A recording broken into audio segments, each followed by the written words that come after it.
ఇంకా చెప్పాలంటే ఖచ్చితంగా తినాలి, తీసుకున్న లోన్ తీర్చడానికైనా. ఇది విన్నాక కూడా తినకపోతే ఆలోచించాలి. కుకింగ్ చాలా బాగా నేర్చుకోండి. తక్కువ టైంలో వండగలిగే ఎక్కువ ఎనర్జీ ఇచ్చే ఫుడ్స్ తినకపోవడం కన్నా ఎక్కువ స్టోర్ చేసినవి తినడం వల్ల ఎక్కువ ప్రాబ్లమ్స్ వస్తున్నాయట. రోజు వండుకోండి, లేకపోతే వీక్లీ 3 times అయినా వండుకోండి. తింటూ వర్క్ చేసుకోండి, తింటూ చదువుకోండి. ఎందుకంటే మన బండి నడవడానికి ఫ్యూయల్ అదే కదా. అస్సలు మర్చిపోవద్దు, మార్నింగ్ అస్సలు వండుకునే ఖాళీ లేనప్పుడు డ్రై ఫ్రూట్స్ పౌడర్ తినండి. జస్ట్ 30 seconds లో 4 spoons తినేస్తే మధ్యాహ్నం వరకు అస్సలు ఆకలేదు. జస్ట్ 30 seconds, అస్సలు మర్చిపోవద్దు. బ్రేక్ఫాస్ట్ ఇస్ బ్రెయిన్ ఫుడ్ అని అమ్మ ఎప్పుడూ చెప్తూ ఉంటుంది.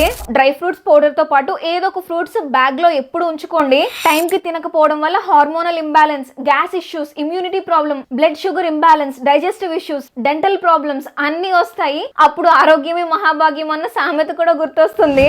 ఇంట్లో ఉన్నప్పుడు ఇష్టంగా ఇండియన్ ఫుడ్ తిన్నా కానీ బయటకు వెళ్ళినప్పుడు ఆకలితో ఉండకుండా దొరికిన బ్రిటిష్ ఫుడ్ తినేయాలి. బయటకు వెళ్ళినప్పుడు పౌండ్స్, రూపీస్ గురించి ఆలోచించకూడదు. అస్సలు ఆకలితో ఉండకూడదు.